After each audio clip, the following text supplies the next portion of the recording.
Jadi sebenarnya dari sumpah Allah ini teman-teman sekalian, sebagian ulama, bukan semua, sebagian ulama mengatakan 10 awal bulan Zulhijjah lebih atau sama dengan 10 akhir Ramadan.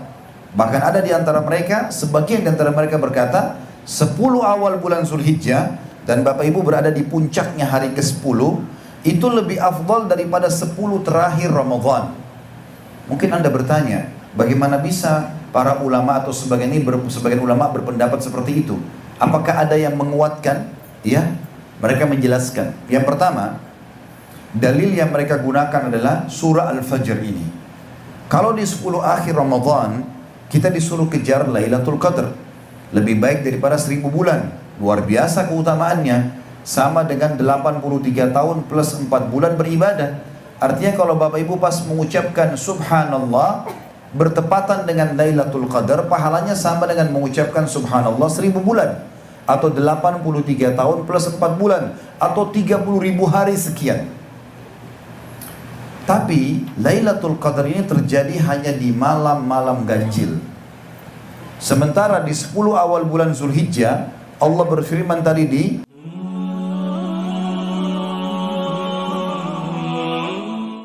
sebenar-benar patuh dan tunduk, dan janganlah kalian meninggal dunia kecuali dalam keadaan Islam. Di ayat yang lain Allah juga berfirman, Ya ayuhan nasu attaqu rabbakumul ladzi khalaqakum min nafsin wahidah wa khalaqa minha zawjaha wa batha minhuma rijalan katsiran wa nisaa wattaqullaha alladzi tasaaluna bihi wal arham innallaha kana 'alaikum raqiba. Hai sekalian manusia, sekali lagi bertakwalah, hanya patuh dan tunduklah kepada satu-satunya pencipta segala sesuatunya, baik di langit, di bumi, bahkan di kedalaman lautan, yaitu Allah yang telah menciptakan kalian dari jiwa yang satu, yaitu Adam alaihissalam, dan telah menciptakan dari jiwa yang satu istrinya Hawa alaihissalam, dan telah banyak memberikan keturunan laki-laki juga perempuan dari keduanya. Sekali lagi bertakwalah kepada Allah, hanya patuh dan tunduklah kepadanya, yang halal yang ia halalkan, yang haram yang telah dia haramkan, dan jagalah hubungan silaturahim. Sesungguhnya Allah senantiasa mengawasi kalian. Di ayat yang ketiga Allah juga berfirman, Ya ayyuhalladzina amanu taqullaha wa qulu qawlan sadida yuslih lakum a'malakum wa yakfir lakum dhunubakum wa may yuti'illaha wa rasulahu faqad faza fawzan 'azima. Hai sekalian orang-orang yang beriman, sekali lagi bertakwalah, hanya patuh dan tunduklah kepada Allah dan ucapkan kalimat yang benar. Niscaya Dia akan memperbaiki amal-amal perbuatan kalian, mengampuni dosa-dosa kalian. Barang siapa yang mentaati Allah dan Rasulnya, maka dia telah mendapatkan kemenangan yang besar. Amma ba'd, fa inna asdaqal hadithi kitabullah. Kita tahu sebaik-baik rujukan umat Islam dalam segala lini kehidupan mereka, terutama ibadah, adalah kitabullah, Al-Quran. Wa khair hadyu Muhammadin sallallahu alaihi wa sahbihi wasallam.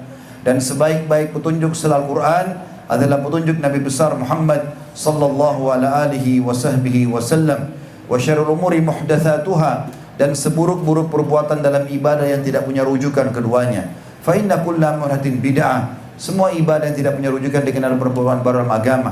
Wa bid'atun dhalalah, perbuatan baru itu bisa membawa pelakunya pada kekeliruan, wa jarun final akan membawa pelakunya ke dalam api neraka.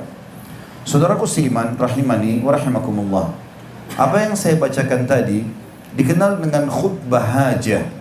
Baginda Nabi Muhammad sallallahu alaihi wasallam tidak pernah berdiri untuk khutbah Idul Fitri dan Idul Adha, khutbah Jumat, ingin mengutus pasukan dan memotivasi mereka, atau momen-momen penting, kecuali beliau membuka dengan tadi 3 ayat pentingnya bertakwa dan patuh hanya kepada Allah, dan juga pentingnya umat Islam selalu kembali kepada wahyu Al-Quran dan Sunnah, terutama dalam masalah ibadah mereka.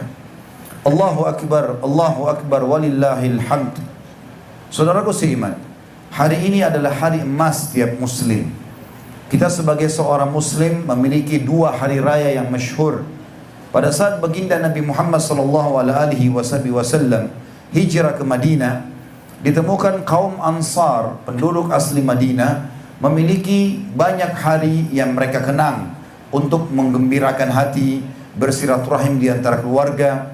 Maka Nabi SAW mengatakan, sungguh Allah telah menggantikan hari-hari kalian itu dengan hari-hari yang lebih baik, yaitu Idul Fitri dan Idul Adha.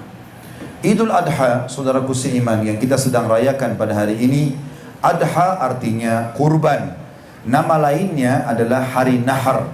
Bagi jemaah haji, nama ini tidak asing lagi. Nahar juga sama, artinya berkorban atau mengorbankan hewan untuk Allah Subhanahu wa ta'ala. Kita sekarang teman-teman sekalian berada di hari-hari emas kita. Bukan hanya hari ini, tapi dari 9 hari yang lalu. Hari ini puncaknya 10 hari. 10 hari ini dikenal dengan hari emas. Dan Bapak Ibu sekarang berada di puncaknya. Renungi baik-baik firman Allah yang menyebutkan tentang keutamaan 10 hari ini, termasuk 10 Zulhijjah pada hari kita ini. Surah Al-Fajr, surah nomor 89, 3 ayat pertama merincikan masalah itu. Allah berfirman, A'udzubillahi minasyaitonirrajim. Bismillahirrahmanirrahim. Wal fajr walayalin ashr wasyaf'i wal watr. Yang artinya demi waktu subuh dan 10 malam berturut-turut sebelum subuh itu, dan juga hari ke-8 dan hari ke-9-nya. Kita akan masuk dalam tadabbur ayat. Bagaimana kita memahami apa yang Allah pesankan di 3 ayat pertama surah Al-Fajr. Waw di sini saudaraku seiman adalah waw kasam, waw sumpah. Seperti kalau kita gunakan wallahi, atau Allah menggunakan dalam ayat dalam surah Al-Asr, wal asri. Artinya setiap kali Allah bersumpah dalam Al-Quran yang menandakan apa yang datang setelah sumpah itu berita penting. Fajr artinya waktu subuh, dan kita pun di Indonesia sudah mengambil menjadi bahasa baku kita dari bahasa Arab yang berarti waktu subuh, waktu fajar.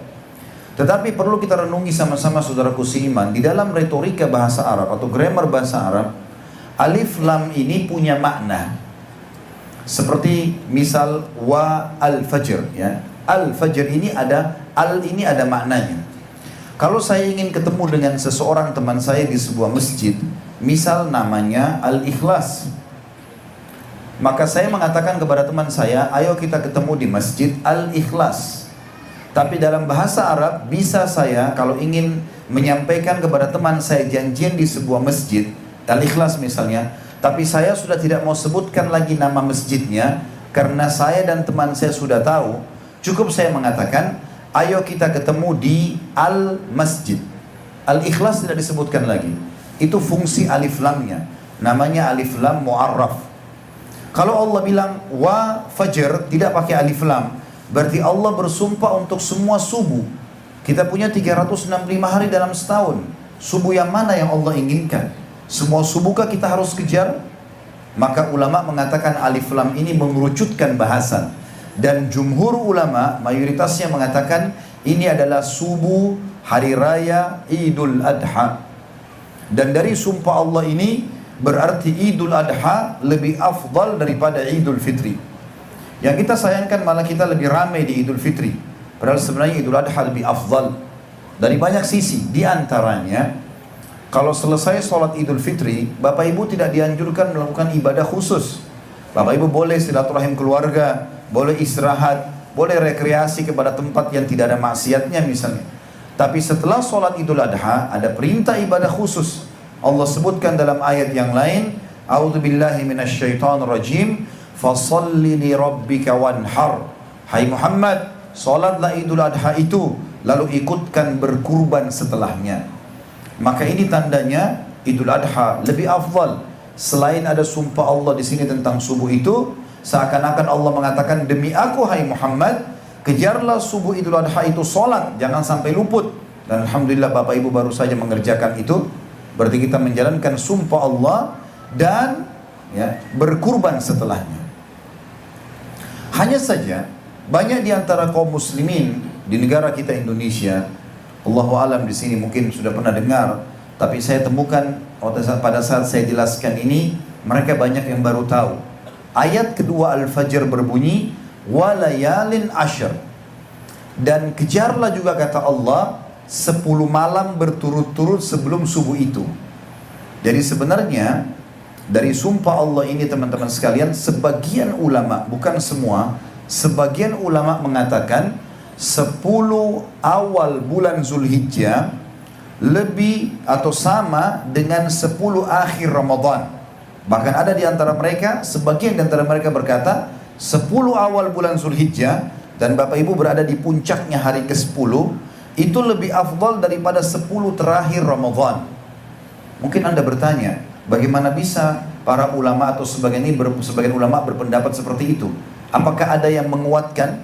Ya, mereka menjelaskan. Yang pertama, dalil yang mereka gunakan adalah surah Al-Fajr ini. Kalau di 10 akhir Ramadan, kita disuruh kejar Lailatul Qadar.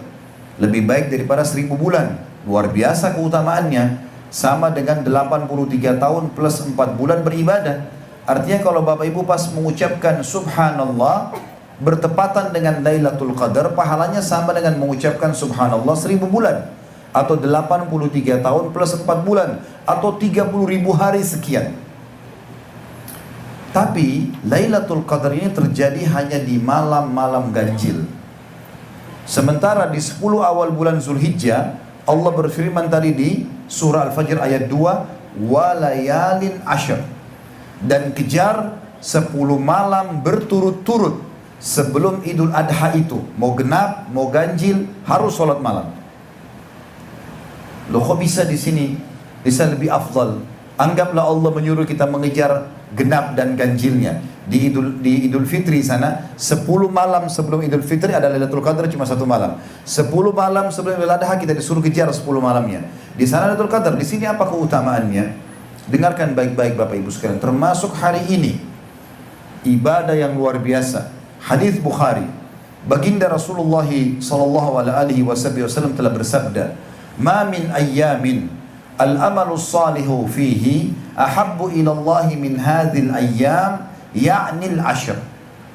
Tidak ada hari-hari, kata baginda Nabi SAW, sepanjang tahun. Dan ini dalil kedua, kenapa sebagian ulama mengatakan 10 awal Zulhijjah, bahkan Idul Adha-nya lebih afdal daripada Idul Fitri dan 10 terakhir Ramadan. Kata Nabi SAW, tidak ada hari-hari sepanjang tahun, kata mereka, termasuk bagiannya Ramadan, di mana semua jenis ibadah yang dikerjakan, maknanya wajib atau sunnah, yang lebih Allah cintai, maksudnya lebih besar pahalanya dibandingkan yang dikerjakan di 10 awal bulan Zulhijjah. Dan ini hadis sahih riwayat Bukhari. Apa kata para sahabat? Ya Rasulullah, walal jihadu fi sabilillah. Bagaimana wahai utusan Allah dengan berperang, meninggalkan keluarga, meninggalkan pekerjaan untuk membela agama? Itu juga makna hadisnya belum bisa mengalahkan pahala ibadah yang dikerjakan di 10 awal bulan Zulhijjah. Misal Bapak Ibu sedekah dengan $1 atau $5, apakah itu juga belum bisa mengalahkan ya pahala jihad, belum bisa mengalahkan pahala itu? Apa jawaban baginda Nabi SAW? Walal jihadu fi sabilillah. Berperang pun di jalan Allah belum bisa mengalahkan makna hadisnya ibadah sekecil apapun yang dikerjakan di 10 awal bulan Zulhijjah. Baca 1 ayat, baca subhanallah sekali, sedekah dengan uang yang paling kecil, mungkin cuma dengan makanan, pakaian bekas, apa saja. Lalu beliau tutup hadisnya, di closing hadisnya berbunyi, illa rajulun kharaja binafsihi wa malihi wa lam yarji bidzalika bi syai'. Kecuali satu orang, satu keadaan. Kalau ada seorang laki-laki yang berkeluar berperang, berjihad, membawa seluruh hartanya, dia punya 10 miliar rupiah, dibawa semuanya ke medan perang, diberikan makanan, senjata, segala macam, dan dia juga ikut berperang, lalu dia tidak membawa pulang keduanya. Jadi apapun ibadah yang Bapak Ibu kerjakan, dan puncaknya hari ini hari ke-10, maka akan lebih afdal daripada jihad. Saudaraku seiman, jenis-jenis ibadah yang Anda dianjurkan, yang pertama adalah haji. Puncak ibadah di sini haji. Saya dengar di Amerika ini tidak terlalu sulit saudara-saudara untuk pergi haji, maka jangan sia-siakan. Karena di negara kita Indonesia butuh antri yang panjang, kecuali yang Allah mudahkan rezekinya luas. Haji ini puncak ibadah. Dan haji sebenarnya Bapak Ibu sekalian, izinkan saya menjelaskan 2-3 menit, hanya 6 hari. Kalau ada Bapak Ibu misal, saya tidak tahu dari sini, kalau dari Indonesia, mereka ikut ONH Plus, biasanya 23 sampai 25 hari. Kalau ikut pemerintah 40 hari. Tujuannya untuk memperbanyak ibadah di dua masjid yang mulia. Masjid Haram Mekah dan Masjid Nabawi di Madinah. Tapi sebenarnya haji cuma 6 hari. Dan 6 hari ini juga sunnahnya 2, wajibnya 4. Artinya kalau kita kerucutkan 4 hari saja. Tanggal 8 Zulhijjah, 9, 10, 11, 12, 13 Zulhijjah. 6 hari. Hari yang sunnah, tanggal 8 yang pertama, dan tanggal 13 yang terakhir. Saya coba berikan gambaran. Tanggal 8 dikenal dengan hari Tarwiyah. Hari di mana jemaah haji pakai ihram dari kamar hotel mereka. Mereka menuju ke Mina. Dan lokasi haji cuma 3 jemaah sekalian. Mina, Arafah, Muzdalifah. Mina, Arafah, Muzdalifah. Enggak ada lokasi yang lain. Tanggal 8 kita pakai baju ihram, kemudian kita niat haji, labbaik Allahumma hajjan, ya Allah aku jawab panggilanmu dengan santun untuk haji. Kemudian kita ke Mina, tinggal di kemah. Sholat duhur asar dijamak, digabung, dikasar, dipangkas jadi 2 rakaat dan ditakdim, dimajukan. Bapak Ibu di situ berzikir, baca Al-Quran, berdoa, bertaubat kepada Allah. Biasanya travel kita di Indonesia ada pengajian. Maghrib Isya juga sama, jamak digabung, dikasar isyaknya saja, karena yang boleh dikasar hanya yang 4 rakaat. Maghrib tetap, kemudian ditakdim di waktu maghrib. Ini hari pertama tanggal 8, ini sunnah. Bapak Ibu boleh hadir, boleh tidak. Tanggal 9 mulai kita masuk ke lokasi kedua, dan ini wajibnya haji. Namanya haji, namanya hari Arafah. Kalau Bapak Ibu kemarin saya lihat ada pengajian saya sore di sini, atau tadi malam pengajian kita, saya lihat cukup banyak yang puasa, Masya Allah. Ini memang dianjurkan ya bagi yang sedang tidak haji. Tanggal 9 kita hadir di Arafah, dan harus hadir di sini Bapak Ibu sekalian. Kata Nabi SAW, Al-Hajju Arafah. Haji itu hadir di Arafah. Sampai sekarang pemerintah Saudi kalau ada orang yang sudah datang haji niat, kemudian dia berhalangan, dia nggak bisa, mungkin dia sakit, stroke, selama masih belum meninggal, dari rumah sakit dipakein baju ihram, walaupun diinfus pakai ambulan dibawa ke Arafah, supaya dia hadir di Arafah, karena hadir di Arafah wajib. Dan Bapak Ibu diwajibkan tinggal dari waktu duha sampai terbenam matahari maghrib. Ini di Arafah. Dan di sini kita sholat duhur asar jamak, digabung, kasar, dipangkas 2 rakaat, ditakdim di waktu duhur. Perbanyak ibadah, terutama doa. Baginda Nabi SAW setelah menjamak sholat duhur asar di Arafah, maka beliau keluar dari kemahnya, mengangkat tangannya ke langit sampai putih ketiaknya kelihatan alaihi salatu wassalam, dan beliau berdoa sampai terbenam matahari. Kita bisa bayangkan berdoa dari habis duhur sampai maghrib ini teman-teman sekalian, karena luar biasanya. Dan kata Nabi SAW, tidak ada hari-hari yang paling banyak Allah menghapus nama hambanya dari api neraka dibandingkan hari Arafah. Dan termasuk doa mustajab di hari Arafah ya. Kemudian malamnya tanggal 9 kita ke lokasi yang ketiga, namanya Muzdalifah. Muzdalifah jemaah sekalian, disunnahkan kita untuk menjamak sholat maghrib isya, mengqasar isyanya, dan mentakhirkan, diterlambatkan di Muzdalifah. Kalau padat sekali kita boleh sholat di Arafah, tapi yang penting kita lewat di Muzdalifah. Setelah itu tanggal 10, 11, 12, 13, 4 hari kita kembali ke Mina. Kembali ke Mina. Hanya saja tanggal 10 ini ada ibadah yang Bapak Ibu harus kerjakan, yaitu jumrah, melontar Aqabah. Jadi saya sarankan jangan bilang melontar syaitan, karena syaitannya nggak ada. Itu simbolik. Pada saat Ibrahim alaihissalam ingin menyembelih anaknya Ismail, digoda oleh syaitan di 3 titik. Makanya dikenal dengan jumrah kecil, sedang, besar.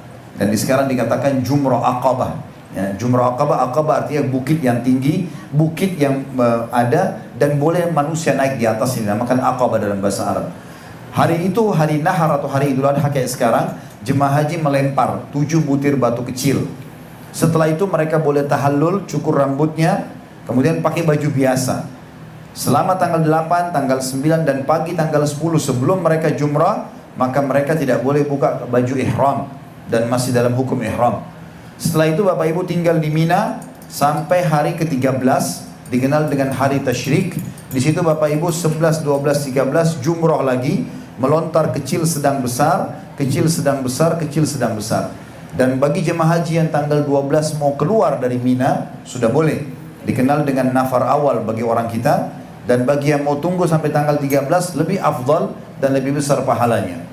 Keutamaan haji teman-teman sekalian adalah sabda Nabi SAW, haji mabrur tidak ada balasannya kecuali surga. Haji mabrur artinya haji yang ikut syarat dan rukunnya. Juga dalam hadis yang lain kata Nabi SAW, siapa yang haji tidak rafath. Rafath itu mengucapkan kalimat syahwat selain kepada pasangan halal. Seperti misalnya sayang, cinta, rindu. Ini bukan pada istri, bukan pada suami. Itu namanya rafath. Siapa yang haji tidak rafath. Siapa yang tidak fusuk, menyentuh secara fisik, yang memeluk, mencium yang bukan pasangan halalnya. Dan siapa yang tidak jidal, berdebat-debat di musim haji atau bertengkar, maka dia akan pulang dari haji seperti baru dilahirkan oleh ibunya. Bagi bapak ibu yang masih ragu, saya mau berangkat tapi duit saya pas-pasan, dengarkan janji baginda Nabi Muhammad SAW. Kalau haji dan umrah penyebab kekayaan. Kata Nabi SAW dalam hadis yang sahih riwayat Tabarani, haji dan umrah yang dikerjakan secara berkesinambungan, dari umrah ke umrah, dari haji ke haji, akan menghilangkan kesusahan hidup dan kemiskinan. Sebagaimana api menghilangkan karat dari besi. Jadi tidak akan pernah orang pulang haji itu miskin. Tidak pernah kita lihat pak haji atau ibu haji itu miskin. Allah SWT akan bukakan rezekinya. Ini puncak ibadah. Yang kedua, sholat id seperti yang kita kerjakan tadi. 2 rakaat dan kita mulai dengan setelah takbiratul ihram 7 kali takbir dan takbir intikal kita baca 5 kali takbir. Dan ini ditekankan oleh jumhur ulama dengan sunnah muakkadah dan dia satu rangkaian dengan khutbahnya. Saking pentingnya sholat id ini sampai Allah menyebutkan dalam ayat Al-Quran tadi, A'udzubillahi minasyaitonirrajim, fasalli li rabbika wanhar. Sholatlah hai Muhammad Idul Adha itu dan berkurban langsung setelahnya. Juga Nabi Muhammad SAW dalam hadis Bukhari Muslim menyuruh semuanya masyarakat Madinah keluar untuk menghadiri sholat id, baik Idul Fitri atau Idul Adha. Beliau memerintahkan mereka keluar walaupun wanita itu sedang haid dan nifas. Ya, minimal mereka datang mendengarkan khutbahnya walaupun tidak sempat sholat. Ibadah yang ketiga, dianjurkan berkurban. Dan berkurban ini dianjurkan bagi setiap individu muslim, laki-laki ataupun perempuan, selama mereka mampu.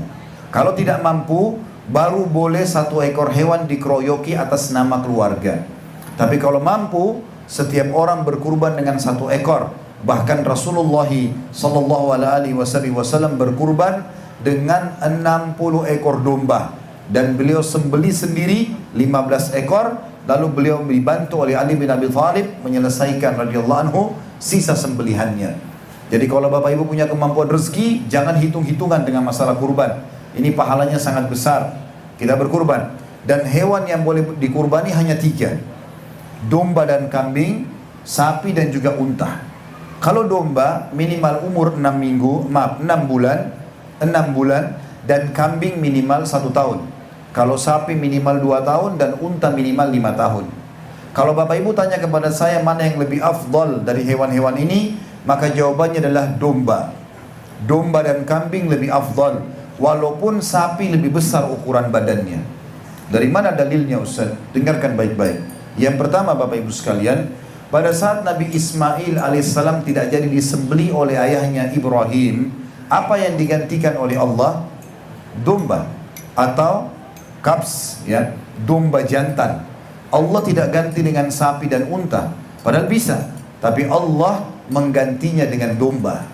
Yang kedua, perilaku baginda Nabi Muhammad SAW di zaman beliau banyak unta. Unta lebih besar badannya, lebih banyak dagingnya, tapi Nabi SAW menyembelih domba.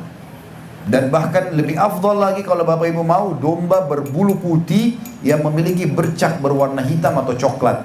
Dan ini yang dilakukan oleh Nabi SAW. Bagi teman-teman yang belum terbiasa mengkonsumsi daging kambing atau domba, dan ini ada persepsi yang salah, mereka menganggap domba itu adalah makanan orang Arab, dan ini keliru. Ini makanan orang Islam. Kita harus makan teman-teman sekalian, kecuali Anda memang punya masalah secara medis. Ada 3 dalil yang berhubungan kalau makan domba atau kambing ini bisa berpahala. Yang pertama adalah hadis Bukhari menjelaskan kalau Nabi SAW sangat gemar makan kambing. atau domba. Kalau Bapak Ibu makan domba atau kambing karena niat Rasulullah SAW senang, Bapak Ibu dapat pahala.